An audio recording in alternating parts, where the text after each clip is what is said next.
જામકંડોરણા સરકારી હોસ્પિટલમાં અપૂરતો સ્ટાફ અને જરૂરી સુવિધાનો અભાવ. તંત્ર સદંતર કથળી રહ્યું હોય. લોકોને ભારે હાલાકી. હાડકાના ભાગતૂટના સામાન્ય દર્દી કેસ હોય ત્યારે ફરજિયાત દર્દીનું ખિસ્સું કપાઈ રહ્યું છે. જામકંડોરણા 52 ગામ સાથે જોડેલો મોટો તાલુકો છે. આ તાલુકામાં તાલુકા કક્ષાની સરકારી હોસ્પિટલનું તંત્ર લાંબા સમયથી સદંતર કથળતું જતું હોય તેવું છાસવારે અસરગ્રસ્ત દર્દીઓમાંથી જાણવા મળી રહ્યું છે.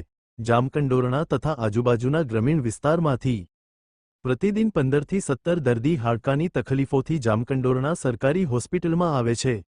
પરંતુ જામકંડોરણાની આ સરકારી હોસ્પિટલમાં એક્સરે મશીનના ટેકનિશિયન જગ્યા છેલ્લા 1 વર્ષથી ભરવામાં આવી નથી. હવે જિલ્લા કક્ષાએ એવો કોણ બેઠું હશે કે જામકંડોરણાની નિર્દોષ પ્રજાના હાથ પગ તૂટે કે ભાંગે તેમાં હરખેલા થતા હશે એ તો મારો રામ જાણે.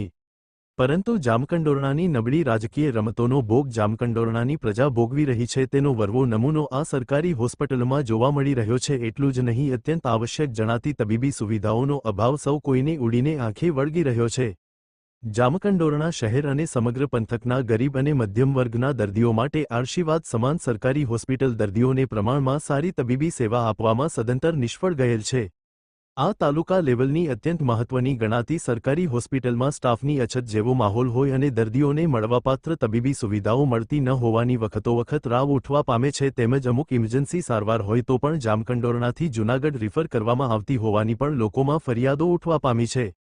જામકંડોરણા ખાતે સમગ્ર તાલુકાના ગામોને આવરી લેતી અને જામકંડોરણા જૂનાગઢ જામનગર હાઇવે રોડ ઉપર આવેલ હોવાથી છાસવારે સર્જાતા વાહન અકસ્માતના ઘવાયેલાઓ માટે આ હોસ્પિટલ સૌથી વધુ નજદીક પડે છે.